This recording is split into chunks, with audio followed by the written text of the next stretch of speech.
Interdisciplināras konferences ir ārkārtīgi svarīgas, jo strādājot jau vairākus gadus pēc savas pamatizglītības pabeigšanas, bieži vien ieslīgstam kaut kādā rutīnā. Un par citām specialitātēm un jaunām tehnoloģijām zinām maz. Kas notiek, kas ir apkārt, ko dara kolēģi Latvijā, cik viegli tas ir pieejams un kā pacients uz turieni var nosūtīt.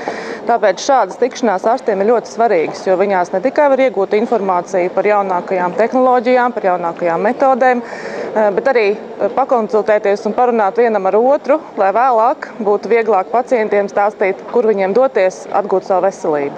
Šo konferenci mēs rīkojām sadarbojoties 3 klinikām. Tātad klinikai Orto, kas ir specializējusies tieši ortopēdisko pacientu ārstēšanā, klinikai Diamed, kas ir vairāk specializējusies diagnostikā, tīpaši magnētrezonanses kompjutertomogrāfijas diagnostikā, bet arī šobrīd arī ārstnieciskās pakalpojumu sniegšanā. Šajā gadījumā viņi sākuši attīstīt projektu, kas virzīts uz sāpju problēmām un mūsu klinikai. Un apvienojoties šīm klinikām, tā ideja bija parādīt un iepazīstināt ārstus visā Latvijā, un šis noslēguma pasākums ir šeit Rīgā par tām iespējām, kādas piedāvā šīs privātās ārstniecības iestādes.